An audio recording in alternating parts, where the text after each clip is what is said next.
Perfect.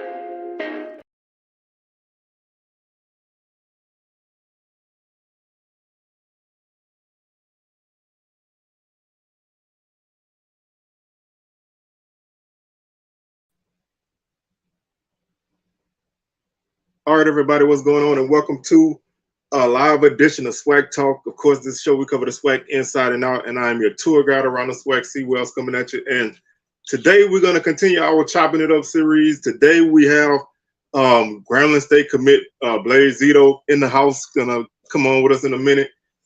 This is my first Grambling Tiger interview, so y'all rock with me on that.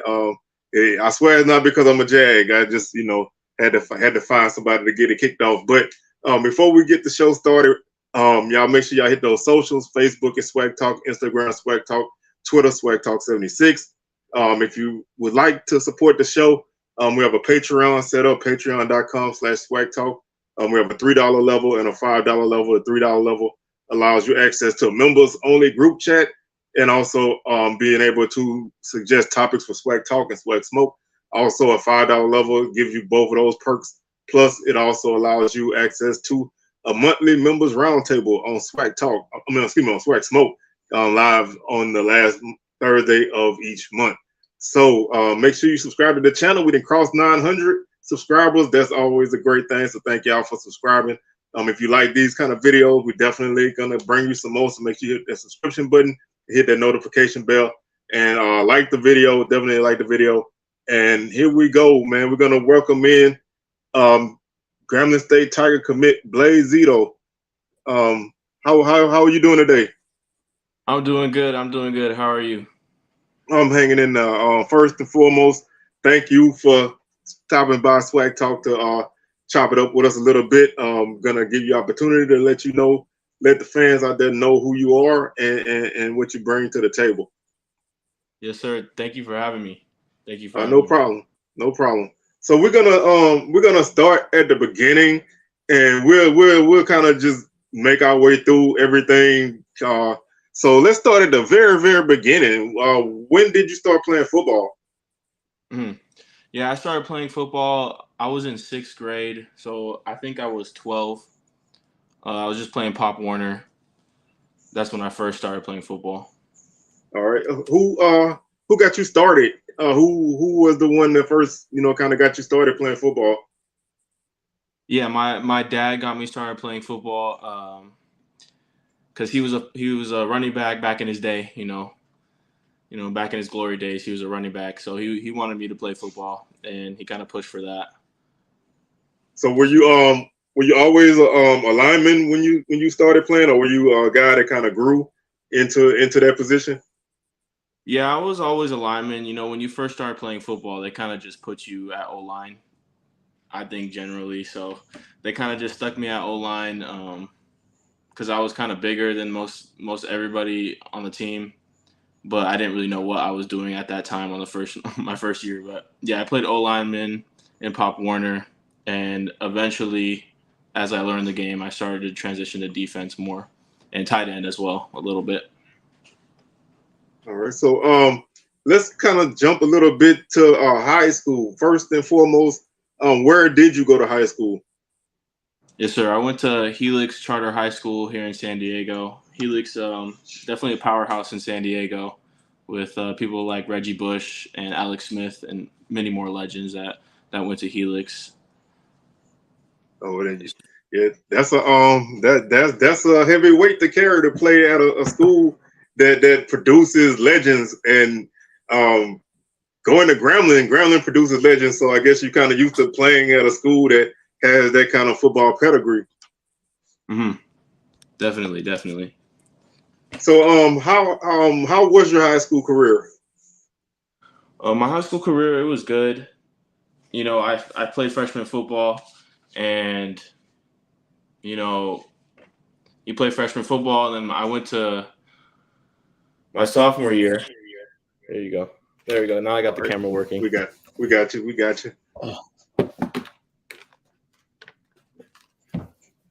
Can you hear me? Yeah. Okay. So yeah, my sophomore year, I was playing JV, and I had gotten pulled up after the scrimmage to play varsity. I wasn't really, ready to play, but I was getting some playing time. They were kind of just getting me ready for the season for my junior year, which is when I started for the first time on varsity. And we had a good year that year. We went to play the CIF championship, and I got a ring. And we went to play for the state championship, but in the playoffs we lost to Sierra Canyon, I think. So it was still a good year. And then my senior year, actually that junior year was at the end of that year is when COVID started. Okay. And so COVID had happened, I was just thinking that we're going to have a little break for this. We're going to have extra weeks off. It's not going to be that much of an impact on the football season. And it just kept going and going and going until all the way around to next season. My senior season was when, it was probably the worst because it was 2021. And the season had just kept getting pushed back from my senior season until eventually they decided that it was going to be a condensed season for like 6 games. And we weren't going to play for any championship, nothing. It was just, for us. And it was disappointing, definitely, to hear that, because obviously when you dream of your senior season being like the best experience, you get to play all games and go for a championship or whatever. And just hearing that kind of crushed everybody. During that off season, we kind of were in the weight room, and it was on Zoom. We were having workouts on Zoom, so nobody was ready to play. We had freshmen starting. It was just really bad, and that was basically that season, just a bum season. Yeah, let's kind of touch on that a little bit more, because, like I said, when all of that stuff happened, I think everybody kind of felt like you did. It was just gonna be like, a week or two, this gonna blow over, and then the season will kick off, and then, college football came around in 2020, and they played off and on, and actually in the SWAC we had a spring season in 2021, so we didn't play fall of 2020. We played in the spring, and that, that's a whole different animal of itself. And then, turn around and play in 2021. How hard was it to kind of stay focused with, so much stuff going on off the field? Sometimes you probably don't even know if your opponent's going to be ready to play that week. You got games being canceled, games being pushed back. How hard was that? It was extremely hard. I mean, like every week we had to take COVID test. Every practice we had to check in with the, like the little head temperature thing. Yeah. If anybody had gotten, in contact, I mean, it was just all bad. Like one person would get it and everybody would be contact traced from on the team. And where we were most affected was just people not being ready to play. Because of the weight room is a big factor, and the season comes around, it's a pretty long season or whatever, and people aren't weight room ready, so their bodies aren't ready. A lot of the seniors on our team had gotten hurt, and like I was like the only one left pretty much, and we had like whole freshmen, but it was really bad. Like, and I knew like because California got it the worst. Yeah, in terms of you guys like really locked down. Yeah, really locked down. And so everybody on like the East Coast, the Midwest, were playing seasons before us. So that kind of affected the recruiting of it. So those type of players were getting recruited first because we hadn't even had film. Like we didn't have film my senior year. Yeah, that's a nice little segue. The recruiting process, I know it was really different then. I know, at one point, I guess like before the 2020 season and a little bit after that, kids couldn't take visits really. You was kind of limited, and guys were kind of having to do things on their own to some degree. How was that? How did you navigate that recruiting process in a situation like that? I mean, it's really there wasn't really much recruiting at all. I had like one D1 offer and I took that visit, or not D1, D2 offer, and I took that visit and just didn't really feel like it was the right fit for me. And like that's really all my recruiting really was. Like I didn't know much that about, because Twitter is such a big thing now for recruiting, especially for high school players and anybody getting ready to go on. You need to have a Twitter, and I didn't really know that, and I wasn't really like on Twitter as much. So I had one option, and I just didn't think it was the right fit for me for the D2, and I just felt like I could do better and knew I could do better. So that's kind of it. Wasn't very much recruiting out of high school, like that's it. And then San Diego Mesa had recruited me, so those were basically my two options: JUCO or this D2 up in Kansas. Okay, so I watch Last Chance U. I don't know if you watch it. Mm-hmm. You remember like a couple of basketball seasons they had ELAC. They were really impacted with COVID, and that led to a lot of guys who would be D1 guys, having to find somewhere to play, and they ended up at JUCO guys that probably wouldn't be JUCO guys. They just needed somewhere to play.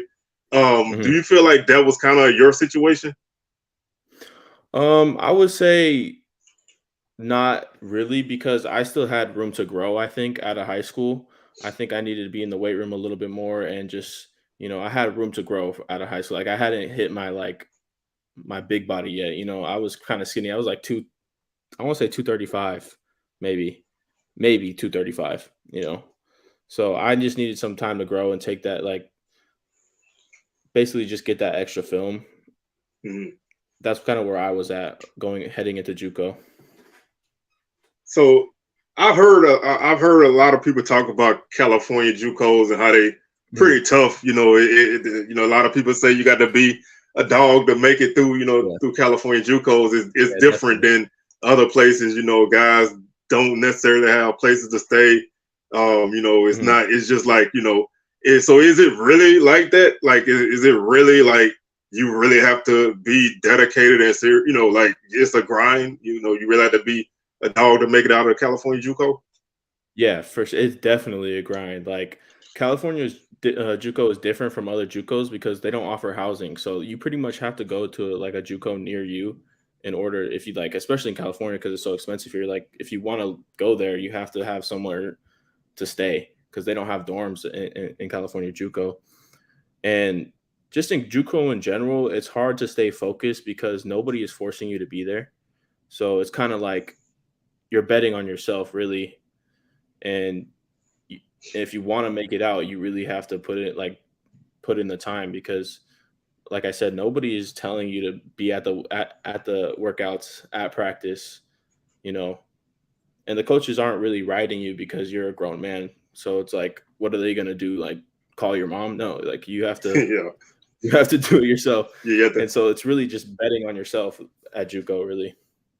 So do you, when I look at JUCOs, I almost look at it as like guys like in a camp situation where everybody's kind of going for theirs, and is it tough to play a team role on a team with guys that are all looking for opportunities beyond where they at?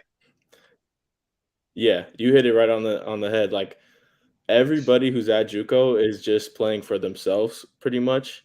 So nobody has the idea of like, oh, let's win for our team. Like everybody is like individually focused on trying to get themselves out.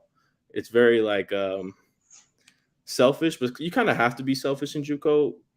But at the same time, like you want to do good and you want to win, but it's a lot of like self-focused in JUCO. Like everybody's focused on themselves, and you kind of just play football. It's pretty like backstreet football. You kind of just put together and you just go. Like that's pretty much what it is. It truly is the team with the best athletes. Most usually win in JUCO. That's just one of the things I always notice. Like and I can't fault anybody because, like I said, everybody's trying to reach your own goal. You can't necessarily make it and get your offer. You kind of deferring to the next man, but it's also still a team game. So I always like to get an idea of where guys stand at that kind of thing, because everybody's different. Some guys are more, I let the game come to me.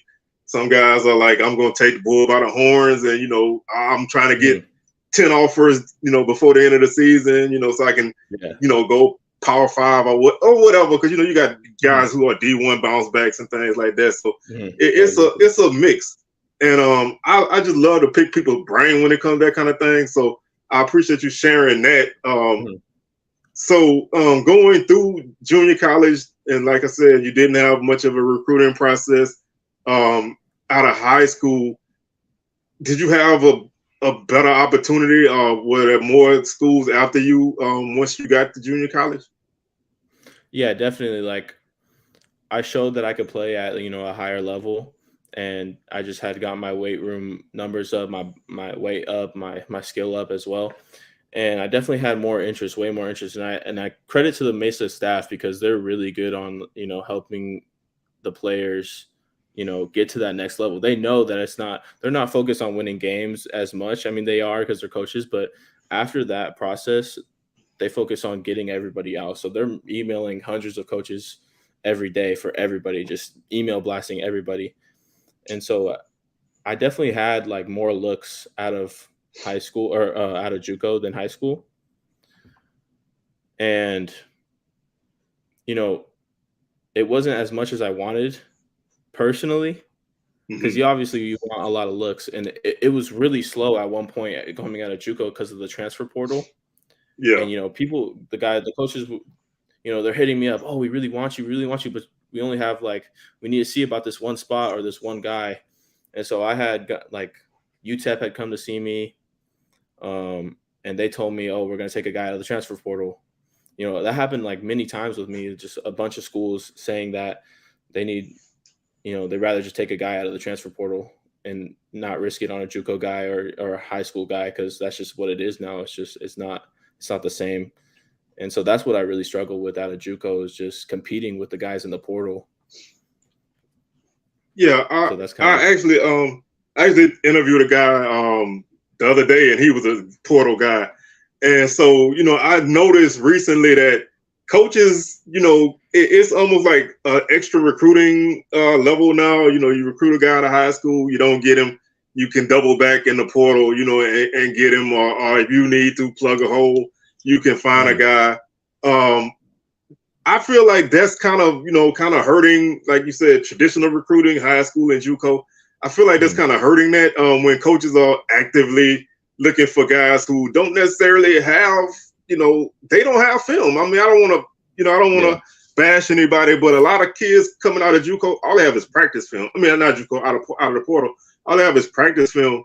Some don't have any game reps, and then you have a guy with college reps, junior college reps, and you're pushing him to the side because of, I guess, potential. That's something that's always been weird to me. So I really glad you brought that up, because I wanted to get that perspective of somebody who is not in the portal. Yeah, it was definitely tough this year.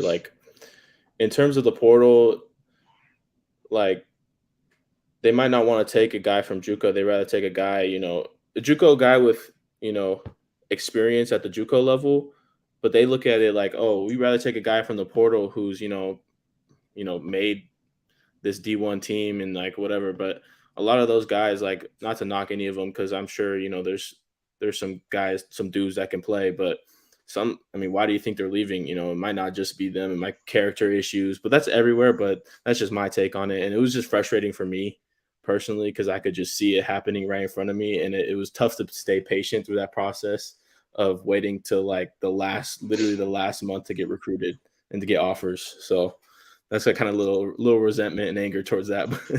Well, hey, you use that to fuel you, man. I tell guys all the time, use that kind of stuff in a positive and prove them wrong.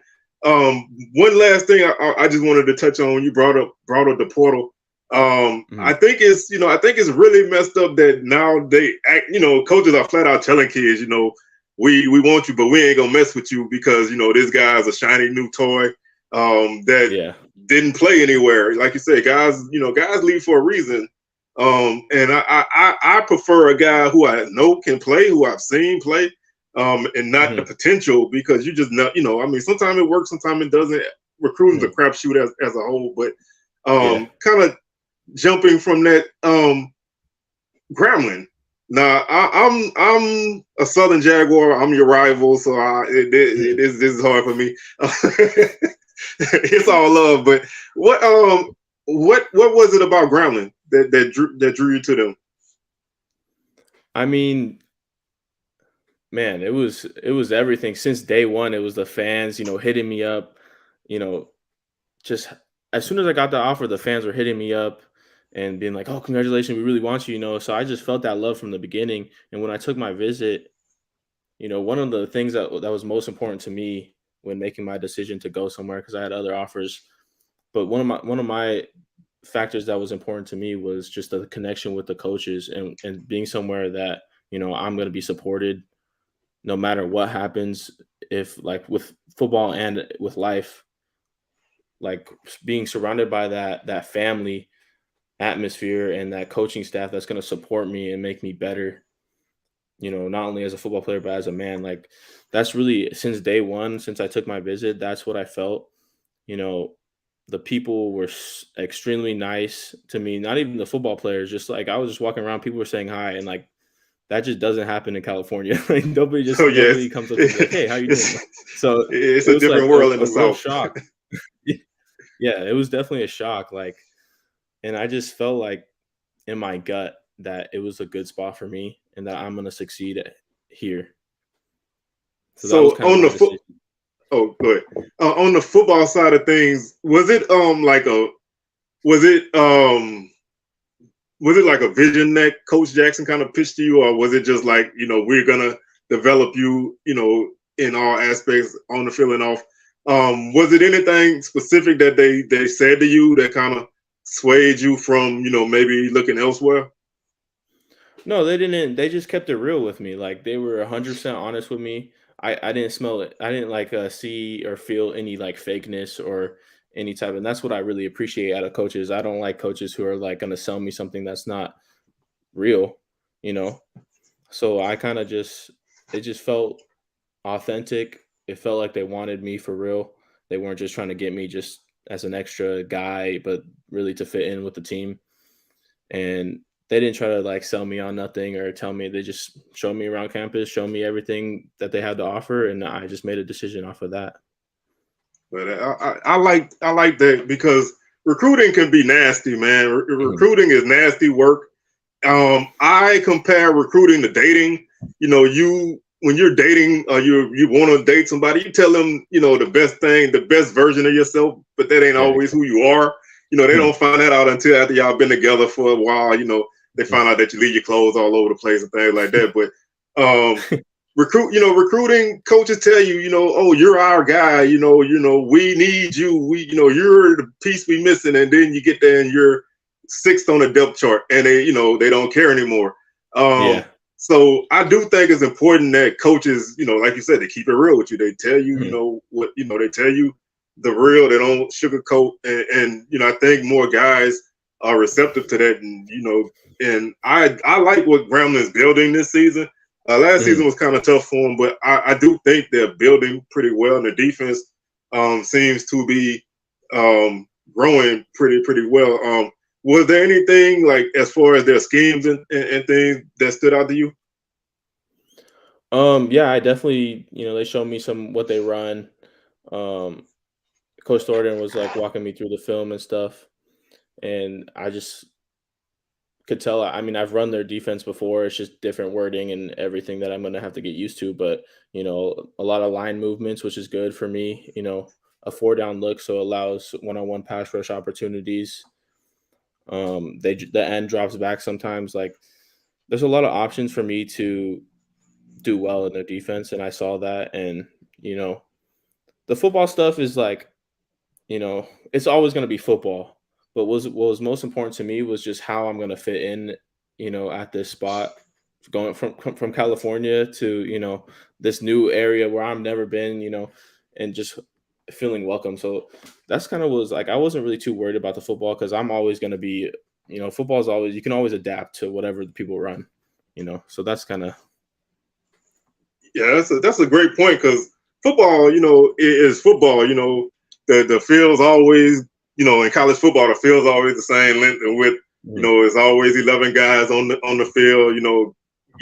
That doesn't change. Blocking, tackling. You can do that anywhere. Like you said, it's all about how you fit where you're at because you do have to live, from Monday to Friday and then from Sunday to Friday. It's not just Saturdays. It's not like the NFL where you go to practice and go play a game and live in your condo, wherever. You have to, you have to private jet. stay. Yeah, exactly. You have to jet and you go to practice. You got your driver. But in college you have to, you have to live in this place. So, I think a lot of times guys do, they make those moves, without really thinking it out because, like you said, that's a long, that's a pretty good distance from home. But Grambling is a great. It's a reason why they call them Gram fam. They family. They view everybody as family, and I think that's definitely going to be a good fit for you. Grambling traditionally, historically, is a great university. Football obviously speaks for itself. Have you had any opportunity to talk to any of the other players at Grambling? Yeah, it was summer break, so a lot of people were gone. But I talked to a couple players. I talked to Sonny, and he's a great dude in general. And I could just tell, he's a great baller. After seeing a little bit of what he's done, like you could just tell he's a good player. He's a good player in person too. And I met Rash as well. And everybody, all the players that I met were just extremely nice, showing me around and, honestly treating me like another teammate instantly from when I first got there. So, yeah, I met a couple people and I just felt it was the right spot in terms of people wise too. So were you able to take any other visits other than Grambling, or was Grambling your only visit? No, yeah, I took Missouri State like a week before. And then I was scheduled for Grambling and I had Idaho State lined up. But I just felt like I literally committed on the plane ride home from Shreveport. So that's kind of like I was just already committed pretty much by the time the visit was over. I was like, and they knew too. They knew they got me. I hadn't said anything, but they just knew. Well, looking at your photo shoot video, where you're doing the 360, you look like you was ready then. So yeah. I found that video and I was like, okay, this guy looks like he wants to be a Tiger in his black on black. Yeah, the black on black was oh my goodness. Like I said, that G carries a lot of weight, man. There's a lot of great guys that play for that team. So, being able to wear that, you're carrying something that, that stretch backs. So let's talk a little bit about your game. Can you describe your game as a on the field? How would you say you play? Yeah, I would say my game is more so focused on technique and doing the little things right, and also effort. Like those two things are my biggest traits, I think, as a player. I try not to, for pass rush, for example, like I try not to have all these like crazy moves. I try to keep it down to like 2 or 3 moves and then counter moves, what I could work off of those if I'm stuck or whatever happens. I try to keep it just get really good at these 2 moves or 3 moves and just be a master at my craft. And then on top of that, just effort after the play or effort, because effort would get you sacks every time. Oh yeah. Because a lot of times a sack doesn't always come, off the first drop back. Sometimes, they flush the guy, you have to keep, like you say, you have to keep moving, stay active. You make a lot of plays by just keeping active, running sideline to sideline, so that's definitely a big thing. Are there any players that you would say maybe you model your game after, or you kind of feel like you kind of have some things in common with? Hmm. Yeah, I definitely am trying to model my game after the Bosa brothers, just because I feel like I fit the same build as them, and they do a lot of the things that I like to do, just a double swipe, the side scissors techniques. Um, I mean, obviously Nick Bosa had a crazy year last year. Um, so that's definitely two people I look up to, and obviously the goat Aaron Donald, just a master technician in terms of pass rush and using his hands. So those two people definitely. Well, yeah, I mean, like I say, you almost any guy I talk to that plays D line, Aaron Donald's name gonna come up, and like you say, he's the goat. I mean, Mhm. he's a guy that you can line him up anywhere on the field, on the line, and he's gonna make plays. Some guys you put them inside, they're not gonna do much. Some guys you put them outside, they may get washed out. But he's a guy that's gonna make the most. He's not the biggest guy, but he's the toughest guy. He's smart. And the Yeah, Bosa exactly. brothers, obviously, they both are ballers. They both got an edge to them, and they both playmakers. So a lot of good choices. Definitely a lot Mhm. of good choices there. Mhm. Are you? And this is gonna be a crazy question because if you're not excited, then I don't know why you would be in college. But are you excited to play in D1 college and in the SWAC? Yeah, I'm extremely excited. I mean, coming from JUCO, you know, basically just your parents come and like that's it. Like it's not really like any crazy type games, it's just you go out and play. And so I'm extremely excited to be a part of like an atmosphere, a game day atmosphere with a bunch of fans on either side, playing for something that really matters and being in a conference that, has a lot of tradition in in playing in like you know, obviously we could play LSU week 2. Oh So yeah, that's a that's big that's crazy. a But that's big not one. a part of the SWAC, but I'm just saying like that's just crazy in itself. Like going from JUCO to playing LSU in in a big stadium, like that's just I can't even wrap my head around that right now. Yeah, yeah. But Like just I said, playing in oh, go ahead. I'm go sorry. ahead. Go ahead. Oh, okay. No, just I was just gonna. playing in the bowl games is crazy. Yeah, I think being like I know a lot of guys that played at Southern. We played LSU last year, and that was Mhm. one of the I mean it was 102,000 people in the stadium. It was like 200,000 people on campus. You could not get around. It took people 4 hours to get home after the game. So that's an environment that I think you can't call yourself a football player if you don't want to play in those kind of environments. Yeah, So exactly. definitely that's probably the largest crowd that most people would ever play in front of. But Mhm. you also have games like the State Fair Classic in Dallas that Yeah, draws like 60,000. You got the yeah, Bayou exactly. Classic in New Orleans that Bayou draws like Classic. 60,000.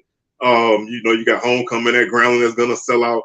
And the season is starting in New York. So I mean, it's like you get to play all over, and Mhm. I think that's something that a lot of guys don't get. You get to play in, NFL stadiums, you get to play in major Mhm. college stadiums. So definitely a good opportunity for you.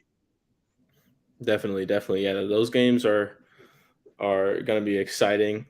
Get to go down in history. Make my mark on history. Just being in those type of games. So I'm excited to play in the SWAC and just play great competition. Yeah, well, I'll just say this now, and then we can leave it alone. I'm gonna keep my eyes on you all season. But the last game in November when we play y'all in New Orleans, I'm sorry, I need my team to keep you under control, and we need to get out of there with that W. But other than that, I'm all Blaze, baby. I appreciate that. I understand. I understand. You gotta root for your hometown. You know what I mean. So hey, no hard feelings. Hey, Just good it's luck. all it's Just it's good all luck. love. Just good luck. That's it. That's it. Do you have any goals that you've set so far for the upcoming season? Mhm. Um, Goals. I would say no season goals, but I just try to make it a point in my head that what I've been thinking is just to try to be, I like to say obsessed with the process. So, I want to be focused on getting better every day outside of in the weight room at practice, try not to focus on the numbers because I know if I put in the time, in the off season at practice, getting that extra little work on the side or whatever it is, that it's going to translate into the season, into numbers, into performance that I want. So I try not to think about like, oh, I'm gonna get this many sacks, this many tackles, because at the end of the day, if you start focusing on that and you're not focusing on, what you have to do today, then it's not going to come. So that's kind of where I'm at in terms of goals. Yeah, that's a smart approach. Like I said, chase numbers. You can always find yourself on the outside looking in. So it's best to Yeah. keep yourself motivated and working hard and doing the little things, because little things add up to the big things. Are there any things that you like to do before a game to get ready? I would say I don't have any like wear the same sock for 5 days, but I do I do try to visualize, try to get into that zone, that mentality that you just have to be in to play football. And it's an aggressive sport, so you got to flip that switch. And I try to just visualize myself making plays and the crowds cheering my name and just going against the tackle, one-on-one pass rush, defeating blocks, making tackles, all that. I try to visualize that the night before. And then when it comes to game time, I just got my headphones in, just listen to music, trying to get into that zone that you just have to be in. All right. I like to ask this question to guys that are not traditionally guys that get to, touch the ball. Do you ever think about, a scoop and score or like an odd tip ball, pick six or something like that? Oh yeah, all the time. That's the big guy's dream for sure. I've had one scoop and score in JUCO, but to get one in a big game would be, amazing. Just to, that'd be crazy. And I just like do a little dance, a little big man dance, whatever, do something. But yeah, definitely just getting tip the ball, stiff arm. You gotta imagine those types of things. Yeah, then you turn into a 285-pound running back. I love to see big guys get the ball, man, because they really think they can make something happen. I love to see a big guy get in the end zone, man, because they don't always know what to do when they get there. But it's definitely a great thing to see. We had a question from the chat. They wanted to know, is there any kind of music that gets you going before a game? Yeah, definitely it has to be, hip hop. Definitely hip hop, the hype, just to get hyped, and I usually just try to listen to, J. Cole or like somebody like that, just I'm not really a young boy fan, but I do listen to him sometimes. I got to get up now. Yeah, no, I know I'm gonna get crucified, but I just get this is not, not for me, but I do listen to like hip hop mostly. I can't lie, I've listened to some rock in my day before games. Well, nothing Sometimes wrong with it just that. gets you going. Sometimes it gets you going, but I try to just play music. I have a playlist and then just get locked in. All right, I'm gonna let you slide on the young boy. I know that's not everybody cup of tea, but this is Louisiana, man. You're gonna hear that almost everywhere you go. I know. But we had another question from the chat. They wanted to know when are you reporting to Grambling? Yeah, I'll be out there at the end of next month for summer session 2. Just getting ready with the team, working out with them. So, it's gonna be hot and humid. Oh yeah, for me. It's hot in Louisiana in July. Yeah. So, but I'm excited. Like, honestly, it couldn't come sooner. Like, I'm ready to go personally because being at JUCO, you don't really get that college experience. I've just been living with my parents, so I'm ready to head out. I'm trying to go. But yeah, I head out next month at the end of next month. All right. We're gonna take a little bit. We're gonna switch away from football. I want people to get to know who you are away from football.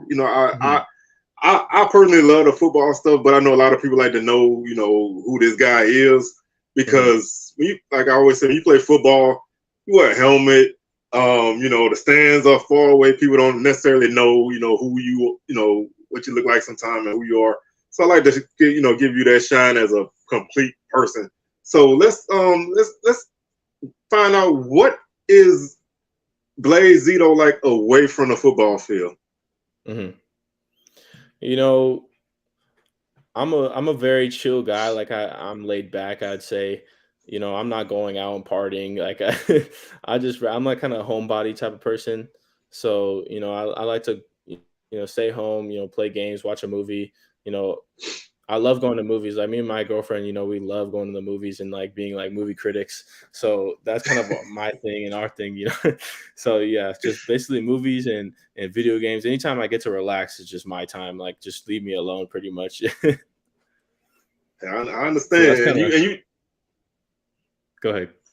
Oh, I was just gonna say, and you touched on two of my favorite things. So I want to kind of stay there for a second.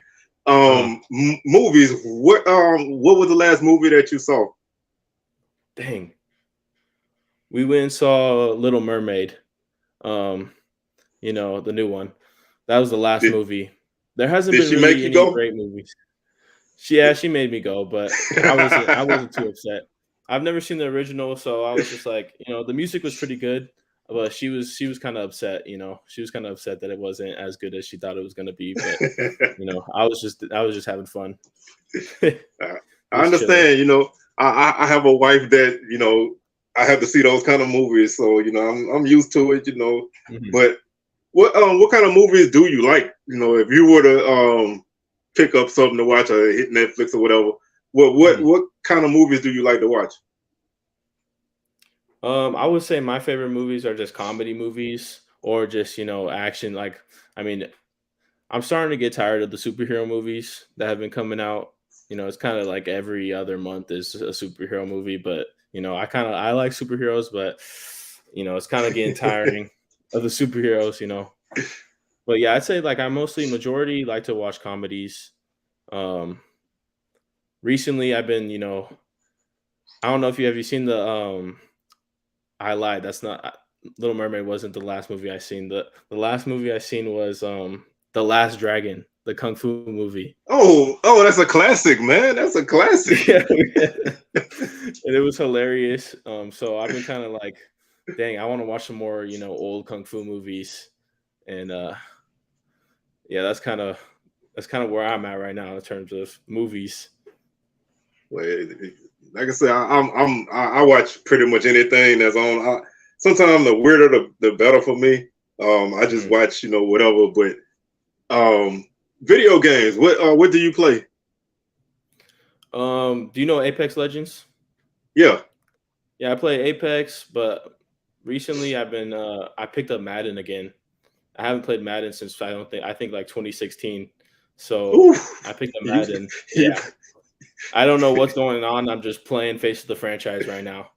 You know, just well, just doing it. I, So, but I've been having a lot of fun on Madden. You know, but I mostly play Apex because it's just a free game. It's just fun. oh yeah, I play. I'm a Madden guy, but I'm starting to kind of sour on it because I play every year. So when you play every year, Mhm. you get that burnout. But I like to play like Marvel Snap and all those like phone games and things Mhm. like that. Mhm. Red Dead Redemption, Grand Theft Auto, all that. That's my Yeah. style. But um, Yeah. I'm definitely a Madden guy. And any kind of shooter. We have another comment from the chat. Are you ready for some good Louisiana food? I'm ready. When I was out there, I actually had a alligator for the first time, and it was better than I thought it was gonna be. Like I was chewing on it for 30 minutes, but I was like, this is chicken basically. But I had one piece, and I was like, this is it for me. Because once you start thinking about what you're eating, for me, it's like I don't know if I want to eat that right now. But no, it was good. It was good. But I'm ready for some good food. It's different. I'm gonna miss Mexican food though for sure. Oh yeah, Mexican real food is Mexican food. real Mexican food. Not I. I actually went to San Diego years ago. You probably that in the early 2000s. You might Mhm. not. I don't know how old you were, but it was you was little. And I had some authentic Mexican food, where they do the tortillas in front of the restaurant. That blew my mind, because I'm used to, whatever. But you have to have a real deal to understand, what what it is. It's two different things. You don't know what you're missing. It's two different things. I understand, you're gonna miss that, but do you have any if you had to say, like, something that you had, like a dish you had to have, what would that be? Like I said, Mexican food. You got to go with the carne asada burrito, carne asada fries. That's kind of like my go-to, or just some good pizza, whatever. Like I'll pretty much eat anything, to be honest. Like, I don't really have a favorite food, but if I'm hungry, I'm eating it. So that's kind of like probably Mexican food. I could eat Mexican food, whenever. It's like, oh, it's always going to be good. There's never, you can't really mess up Mexican food here in San Diego. So you just, any place on the corner is like, this is good. Yeah, like they said, you got to find the real deal. We got somebody. You see this comment? They say they want to hook you up with some nice Mexican food in Ruston. Yeah, I think Coach Delgado was telling me about that place. Maybe I think there's like one Mexican food shop there, but I'll try it out. But I'm gonna be honest. I'm gonna if it's bad, I'm gonna be honest. I can't lie to you guys. I'm not gonna be. Oh, this is good. This is good. No, if it can't compete, can't compete. That's just that's just who I am. Oh, I understand. I'm the same way with Louisiana food. I go somewhere and somebody like, oh, this is, you go out of town, they got gumbo, and I'm like, man, this is not, this is not real. This is not really what this is supposed to be like. For look like this, that's what taste like this. So I understand. Sometimes you can't replicate what you used to, especially when you get it from the source. So you just try to find something that's close and that can kind of hold you over. Yeah, exactly. So I'm gonna be honest. Do you have a favorite team? It can be. It doesn't necessarily have to be football. It can be any sport. Mm-hmm. Yeah, I don't really watch a lot of NFL, or honestly, I don't really watch a lot of sports in general. I try to just kind of stay away because you kind of get burnt out, But if I had to go with somebody, my mom's gonna get upset at me because she's a Seahawks fan, but I'm a 49ers fan. If I had to pick one, because I just love the way their defense is how they run their defense, and obviously Bosa is just on the team, so I get to watch him and just watch him dominate tackles. But definitely, the 49ers. I'll watch a 49ers game. Yeah, I especially with you playing. I know a lot of guys typically don't, you either don't have the time, or like you said, you don't really want to kind of burn yourself out on just, watching football, playing football, watching film, playing football. But as a fan, sometimes I get that, sometimes I get that way, I'm like, I watch college football all day. I go to a game on Saturday, and then Sunday come around and, everybody want to watch NFL. And I'm like, I'm footballed out, and I love football. And I'm like, I don't know if I got another in me, and then you turn it on, and sometimes you get sucked into it. But I'm typically a pro sports guy around playoffs. Whenever anybody's playoffs start, I tune in. NBA playoffs, that's when I watch. NHL, that's when I watch baseball, whatever. I like the postseason because it means more, and it's not as many games. So that's when I kind of get into it. So, is there anything? Let's go back to music for a minute. Do you have a guilty pleasure of music? Is something that you listen to that your boys wouldn't think you listen to? Man, there's a safe space now. You can. You trying to expose me? Listen. Dang. If it's something really bad, blame it on your girlfriend. Like I miss old Ed Sheeran. That's what I gotta say. Okay. Dang. Like any type of music like that back, when they used to make like some like I used to be a One Direction fan when I was like really little. I was like, Oh, this is the music I want to, but nah. I wouldn't say, I have any guilty pleasures. I kind of just listen to what I want to in the moment, and I don't really feel any shame for it because, why care, what people think. But yeah, I've definitely listened to some country a little bit of country here and there when I'm feeling it. yeah. I'm a any kind of like whenever I have charge of the aux card, I really listen to whatever, and my playlist is so wild. Like it can go from some hardcore rap to country to rock, Taylor Swift or something. And I just listen to if it catches my ear, I like to listen to it. But I do have some things that sometimes when I pull up at a light, I'm looking at the people next to me like I hope they don't hear what I'm listening to because it don't look like I should. It don't look like I should be listening to it, So it's like okay, let's let the windows up. But sometimes I don't, I don't really, because like you said, it's you like what you like, and people gonna go about their business in a minute. They can laugh. But do you have any socials or anything that you want to kind of put out there? Because everybody can follow you. Yeah, go ahead and follow me on Instagram at Blaze_Zito. And Twitter is the same thing, Blaze Zito. You'll pretty much find me anywhere under Blaze Zito. So just if you search me up, if you want to follow me, go ahead and give me a follow. I really appreciate that. All right, so we're gonna start to wrap this thing on up. Is there anything you want to say to the Grambling fans out there? Yeah, I just want to say thank you.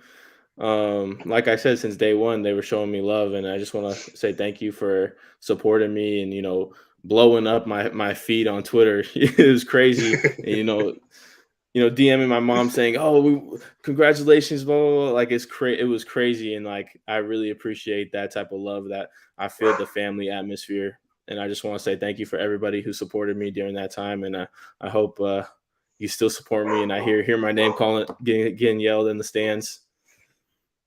So, okay, so that's a message for the Grambling fans. Is there anything you want to say to any other fans or opposing teams? No, I'm not saying you got to talk crazy, but is there anything you want to say to them? Nah, I don't want. I'm not gonna say nothing yet because at the end of the day, I still got to get there and be a part of the team. So I don't want to make any comments that's gonna make the team look bad or anything like that. So yeah, that's a good idea. I'm just messing with you, but some people do love to, especially on Twitter, man. Swag Twitter. They got a long memory, man, and they will keep receipts. So they're gonna keep receipts, right? But man, I'd like to thank you for joining me today, man. I definitely enjoyed you being on the show. So thank you, wholeheartedly. Thank you. I appreciate it. I would love, maybe after the season, we could hook up again, kind of get an idea how things went. And of course, you more than welcome to hit me up during the season. So everybody, this is the Blaze man, Blaze Zito, newest G man, coming to a stadium near you. He got the Grambling shirt on already, so y'all know you can't. I've interviewed a lot of guys, and rarely have they had on something with the school. So this all thanks to my mom. She's on Amazon ordering everything. Hey, tell your mom. And this is a plug. I'm not getting paid for this, but tell your mom to check out the Anthony Lawrence collection. They got some really good stuff, man. They got a lot of good Grambling stuff, so check them out. Okay. Anthony Lawrence. I wear their stuff a lot. I'm not getting paid, but I just pay to promote them. I love their stuff. So, man, like I said, I'd like to thank you for chopping it up with me. Everybody, thank y'all for tuning in. We'll be back tomorrow with another live edition of Swag Smoke. So y'all make sure y'all catch us 6 p.m. Central, 7 p.m. Eastern. And with that, we are out of here. Y'all have a good evening. Thank you. Thank you for having me. Oh, you're welcome.